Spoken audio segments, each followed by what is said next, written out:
how should we understand all the randomness in a fundamentally deterministic but computational universe? According to you, does free will exist, or is it an illusion?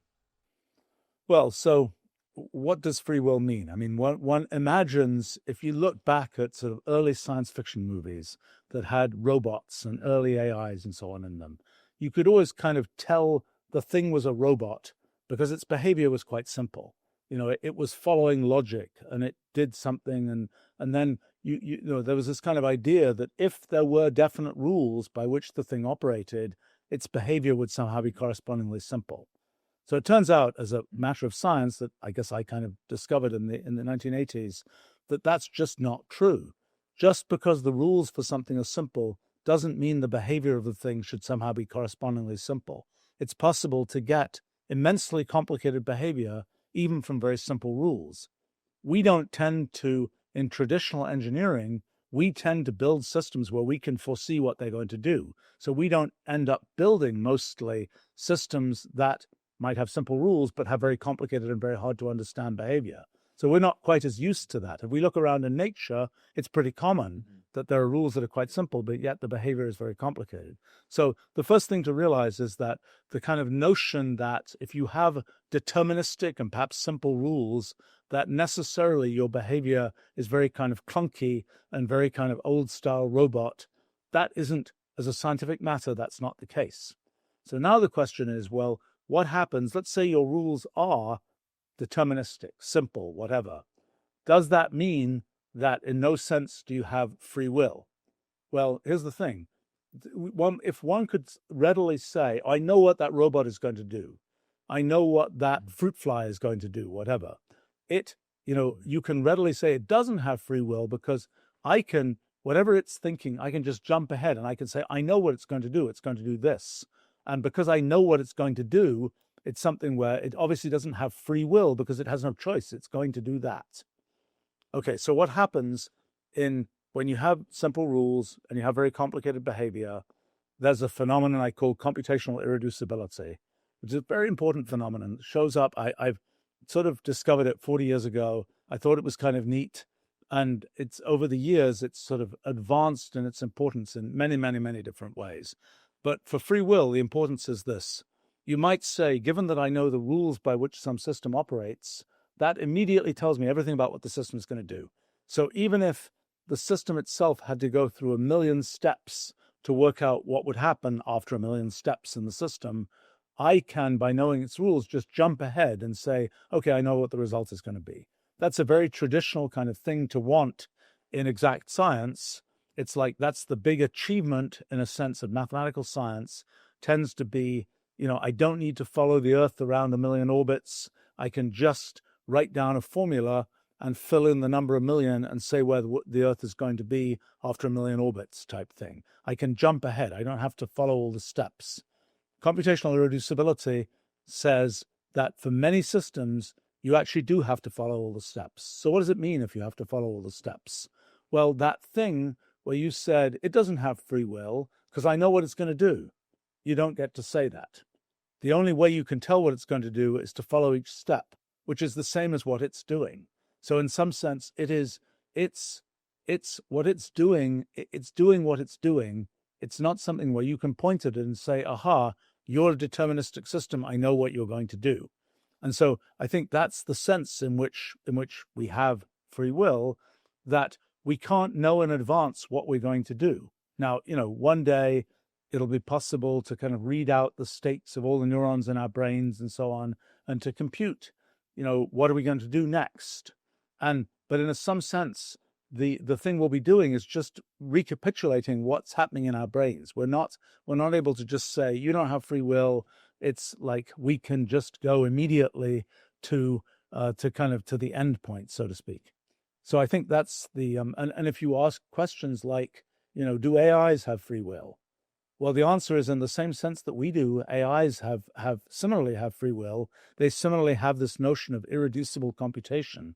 You can't know what the thing is going to do until it's done it, so to speak, and you have to follow each step.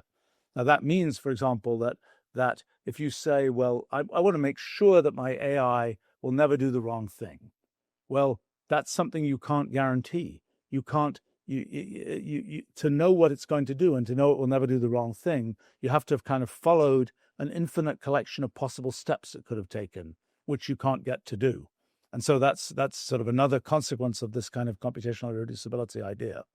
But, when it comes to randomness, there are a lot of things where this, what randomness is usually, what do you mean by something is random? What you mean is you don't know what's going to happen. You don't have a way to kind of sort of say, I see a pattern, I can compress this, I can kind of summarize it in less, without giving all its details, I can know what's going to happen and so on. So, kind of the idea is one of the things that one sees is that it's surprisingly easy to make something which you can't predict. That's not something that, and often when one thinks about randomness in science, one is saying, well, there's a system that I'm looking at and something outside the system is kind of kicking that system and making something, quotes, random happen. And I call it random mostly because it's something from outside that I don't know about.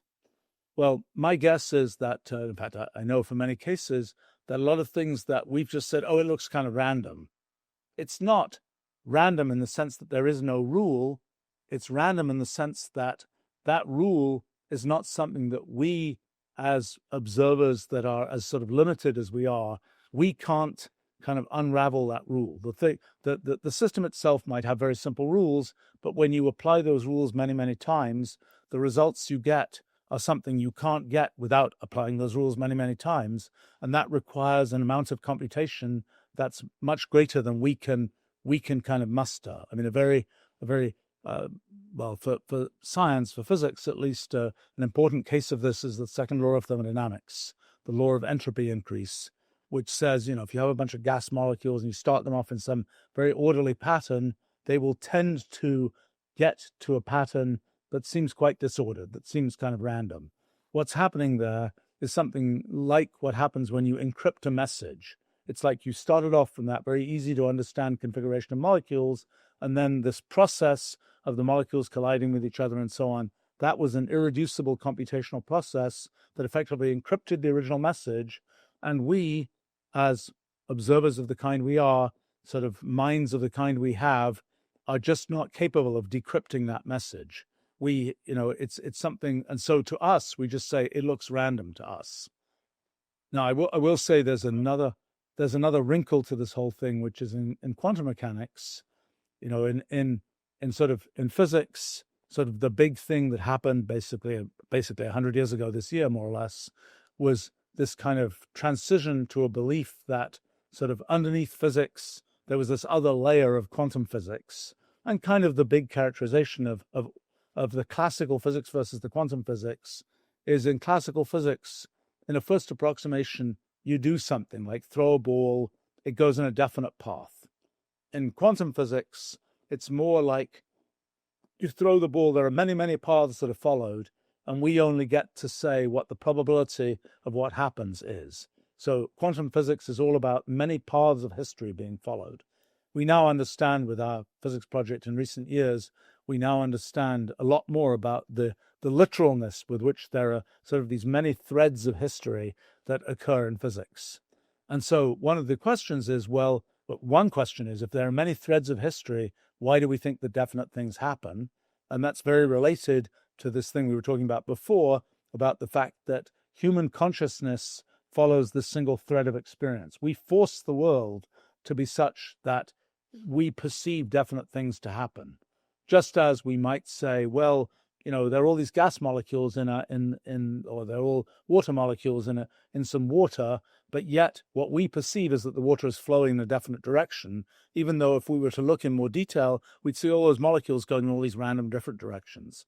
So it is a feature of observers like us that we aggregate many threads of history together in what we perceive to be what's happening in the universe. Now, one tricky thing is that one of the big features of quantum mechanics is there seems to be some sort of intrinsic randomness to it. It's like you do these different quantum measurements and you'll get an answer that's kind of, it's random. It doesn't, you don't seem to be able to determine what the answer will be. I think the way that works is in the Roolead, there are many, many possible threads of history. and they lead to all sorts of different answers. But we, as observers of the Rulliad, are localized. So for us, there are only particular threads of history that we follow, and so that's kind of our choice. You could have all these different possibilities, but the choice that we perceive is the one that we are sort of at that place in what, well, roughly in Rullial space, more precisely in what we call branchial space, which is a subset of Rullial space. But in any case, our existence is just as we're at a definite place in physical space, so we're also at a definite place in Rullial space and branchial space, and that causes us to perceive a particular history, or a history like it that is close to a particular history and not another one. And so then one of the things that is remarkable is that in that situation, we humans believe in objective reality. We believe that definite things happen. And I think the reason for that is that all of our minds are pretty nearby in Rullial space. So let me give an analogy. So let's say you're saying, what is the configuration of stars in the night sky? So basically, people who are on the Earth will all pretty much agree. What's the, maybe different places on the Earth, they'll have slightly different answers, but basically they'll agree. What's the configuration of stars in the night sky? But to some, alien living in another galaxy, the configuration of the stars in the night sky is completely different. But yet, if, for all of us humans, we're all on the same planet, so we all look up and we see the same night sky. So it is, I think, with the kind of randomness that shows up in quantum mechanics, we all are sufficiently close in branchial space. All of our kind of where we are in branchial space is close enough that we basically perceive the same phenomena going on in branchial space. If we could imagine sort of aliens who were living somewhere different in branchial space, and they would perceive a very different set of things to be what's actually going on. So I think that there is, in a sense, you can say there's randomness because there are all these different possibilities laid out in branchial space.